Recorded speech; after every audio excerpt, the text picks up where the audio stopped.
Satu dari tiga metrik investasi atau bisnis yang tidak bisa tidak kita gunakan dalam menganalisa suatu peluang investasi, dalam hal ini saham, adalah price to earning ratio, atau yang biasa kita sebut dengan PER atau PE ratio. Metrik ini memang umum digunakan ketika kita menganalisa suatu investasi, terutama investasi saham. Tetapi yang ingin kita jawab dalam video ini adalah mengapa PER begitu penting dan bagaimana cara menghitungnya agar dapat berguna untuk membantu investasi kita. Halo, saya Samuran Tansil dari Redwood Investing, channel yang membahas tentang investasi, bisnis, dan psychology behind it. Ini adalah episode ke-7 dari channel ini. Hari ini kita akan coba membahas tentang price to earning ratio atau PE ratio dan bagaimana menggunakan metrik ini untuk membantu kita mendapatkan investasi yang baik. Let's go to the topic. Pertanyaan pertama yang harus dijawab perihal tentang price to earning ratio, atau saya akan menyebutnya PE ratio, adalah mengapa PE ratio begitu penting untuk digunakan. Bagi kita yang ingin memulai suatu bisnis atau memulai berinvestasi pada suatu saham atau aset properti atau aset apapun, price to earning ratio adalah rasio atau metrik yang penting untuk kita dalami. Dalam investasi yang lain seperti properti atau dalam bisnis, price to earning ratio, PE ratio, bisa dikatakan dengan istilah yang lain seperti break even point atau BEP, atau juga biasa disebut dengan investment yield. Ketiga metrik tersebut sebenarnya membahas tentang satu hal yang sama, yaitu seberapa cepat kita mendapatkan return dari investasi yang kita lakukan, baik itu di properti ataupun di saham ataupun di deposito ataupun di aset investasi yang lain. Dengan memahami PE ratio, kita akan dapat membandingkan dengan ideal antara investasi di saham, di properti, ataupun di aset seperti obligasi atau deposito. Jadi dengan memahami angka-angka PER yang ada di aset investasi di mana tempat kita mengalokasikan dana kita, maka kita akan bisa memiliki gambaran lebih jelas tentang bagaimana kemungkinan performance investasi kita. Kita mulai dengan cara untuk menghitung price to earning ratio terlebih dahulu.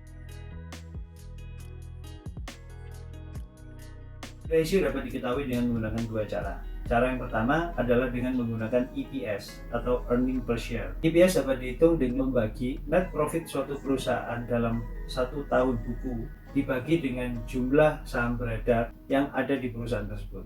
Maka kita tinggal membagi harga saham dengan EPS yang kita temukan sebelumnya.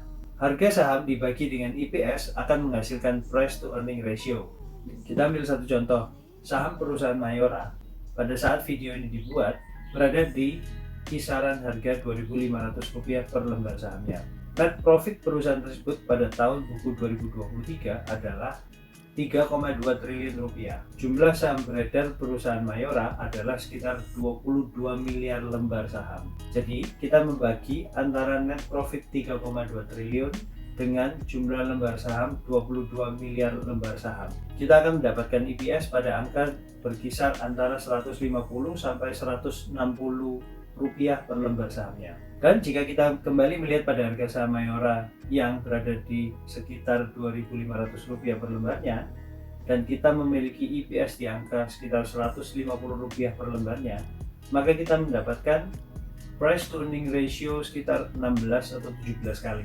Dengan kita mendapatkan angka 17, sebenarnya kita sekaligus telah mendapatkan angka break even point. Dalam artian, jika pendapatan atau laba bersih perusahaan tersebut tidak berubah selama 17 tahun ke depan, maka seorang investor yang membeli saham perusahaan Mayora sekarang ini akan mendapatkan seluruh uangnya kembali dalam waktu 17 tahun. Atau break even point dalam waktu 17 tahun. Nah, sekarang kita mempunyai basis untuk membandingkan dengan investasi yang lain, semisal deposito. Katakanlah deposito pada saat ini memberikan yield sekitar 4%, atau jika kita buat dalam format seperti price to earning ratio, maka dengan 4% tiap tahunnya, maka kita akan mendapatkan uang kita 100% kembali setelah kita berinvestasi selama 25 tahun. 100 dibagi 4% yaitu 25, jadi kita akan mendapatkan seluruh uang kita kembali dalam waktu 25 tahun. Dengan membandingkan PE ratio perusahaan Mayora yang 17 dengan yield dari investasi di deposito sebesar 4%, yang berarti kita akan mendapatkan setara price to earning ratio 25, maka kita dapat mengatakan bahwa investasi di perusahaan Mayora adalah lebih baik dibandingkan dengan kita berinvestasi di deposito. Secara teori, jika earning perusahaan tidak berubah selama beberapa tahun ke depan, dan juga selama yield deposito tidak berubah selama beberapa tahun ke depan. Itu adalah basis kita untuk bisa menilai suatu investasi apakah memiliki prospek yang baik atau tidak. Dengan kita bisa melihat price to earning ratio, kita dapat membandingkan dengan investasi-investasi lain di luar sana. Sebelumnya ada cara kedua tadi yang belum sempat saya sebutkan, yang cara yang sebenarnya lebih sering saya pakai, yaitu dengan membagi market kapitalisasi dari suatu perusahaan dengan net profit perusahaan tersebut di tahun buku yang akan kita analisa. Jadi kita hanya perlu melihat market kapitalisasinya di aplikasi seperti Stockbit atau banyak aplikasi lain seperti Ajaib, dan kemudian kita melihat net profit dari tahun buku tersebut. Kita coba untuk menghitung PE ratio dari perusahaan BNI misalnya. Bank BNI per video ini dibuat memiliki market kapitalisasi sekitar 180 triliun rupiah. Dibandingkan dengan net profit tahun 2023 perusahaan tersebut adalah sekitar 20 triliun rupiah.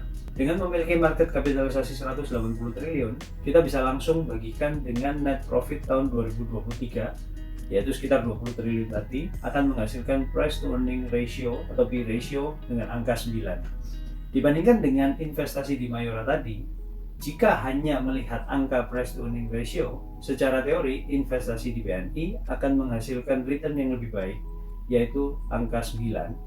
P ratio semakin kecil angkanya semakin baik, karena menunjukkan jika kita anggap sebagai investasi dalam bisnis kita sendiri, maka kita akan mendapatkan break even point atau return 100% uang kembali di waktu yang lebih singkat dibandingkan dengan perusahaan yang memiliki price to earning ratio lebih besar. Katakanlah BNI memiliki price to earning ratio 9, price to earning ratio dari Mayora tadi adalah 17, dan PE ratio dari deposito adalah 25, maka investasi di BNI dengan angka PE ratio 9 adalah secara teori lebih baik karena menghasilkan return yang lebih besar setiap tahunnya dibandingkan dengan berapa nominal dana yang kita investasikan. Nah, sayangnya cara perhitungan price to earning ratio yang seperti demikian sebenarnya hampir tidak pernah saya gunakan. Angka-angka price to earning ratio, PE ratio yang ada di aplikasi-aplikasi sebenarnya sama sekali tidak menggambarkan bagaimana prospek investasi kita di kedepannya. Saya ambil contoh, ketika tahun 2019, price to earning ratio perusahaan HMSP berada di angka yang terendah sepanjang beberapa tahun terakhir pada saat itu. Kalau tidak salah sekitar angka 15 atau 20. Tetapi jika kita tidak terlalu paham dengan kondisi masa depan perusahaan, maka apabila perusahaan tersebut memiliki earning yang ternyata drop cukup banyak, maka price earning ratio yang sudah rendah itu tadi pun akan menjadi besar meskipun harga sahamnya tidak berubah.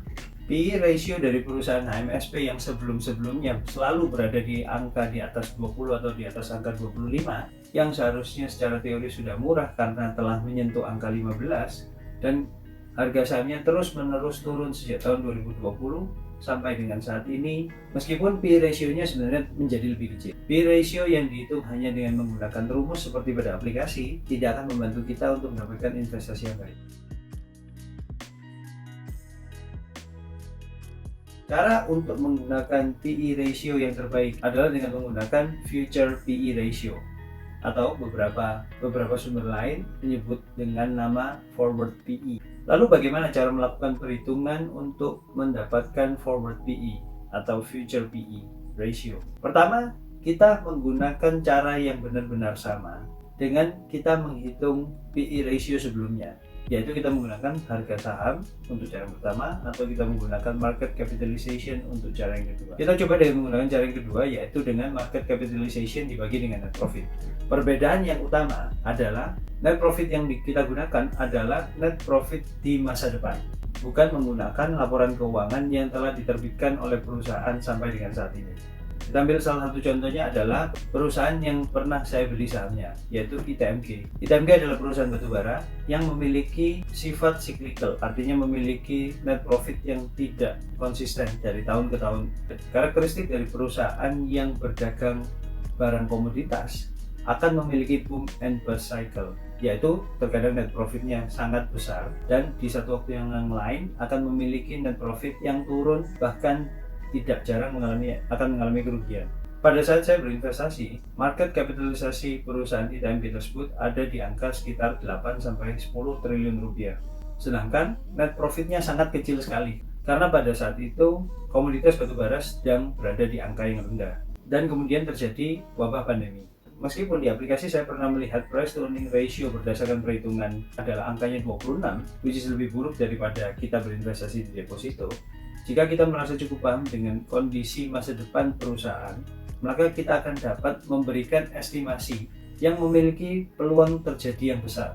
Dengan market kapitalisasi sekitar 8 atau 10 triliun, katakanlah 10 triliun, apabila saya meyakini bahwa net profit perusahaan tersebut akan bertumbuh jauh di atas net profit pada saat perusahaan itu mengalami masalah keuangan, maka angka net profit yang saya tempatkan ke dalam rumus PE ratio adalah bukan angka net profit saat ini, tapi saya akan tempatkan net profit di masa depan.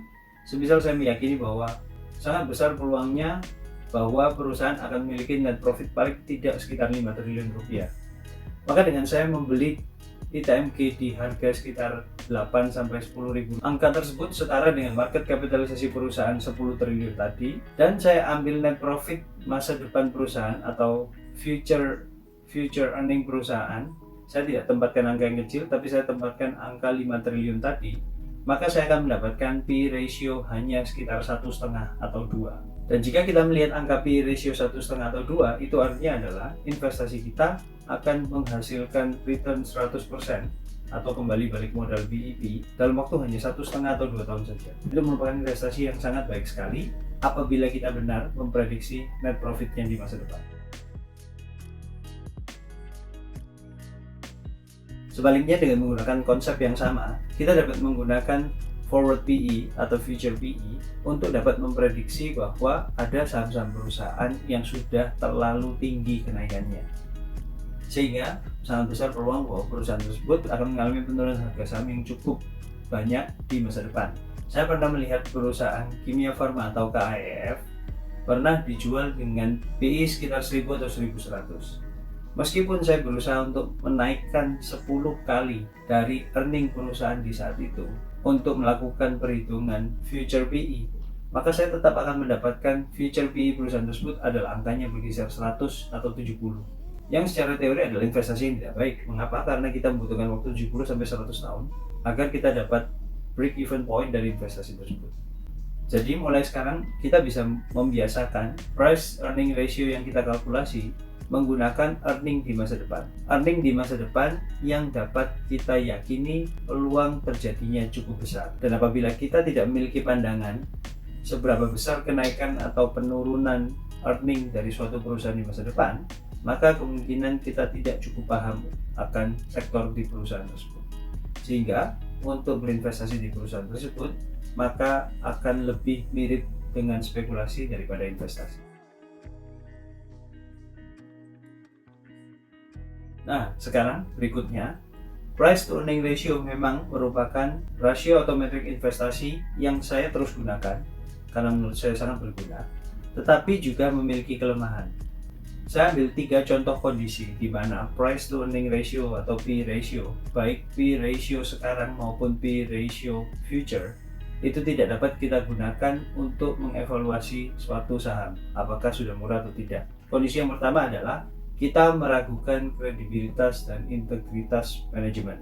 Kredibilitas dan integritas manajemen sangat diperlukan karena merekalah yang membuat laporan keuangan yang kita jadikan sebagai basis analisa kita. Apabila dasar analisa kita dibuat dengan tujuan untuk membuat kita merasa bahwa perusahaan ini baik, berarti di dalamnya banyak angka-angka yang digelembungkan atau dibuat terlihat lebih baik daripada seharusnya. Maka earning yang kita hitung atau kita kalkulasi, meskipun kita sudah melakukan kalkulasi yang cukup sulit dan banyak karena kita mundur ke tahun-tahun yang sebelumnya, kita tetap tidak bisa mendapatkan angka yang real karena earning yang diberikan adalah bukan earning yang seharusnya dinyatakan dalam laporan keuangan. Dan hal itu sangat mungkin dilakukan karena laporan keuangan sendiri sebenarnya hanya berupa statement. Ada celah-celah dalam pencatatan akuntansi yang dimanfaatkan untuk dapat menggambarkan bahwa perusahaan tampak lebih bagus daripada seharusnya.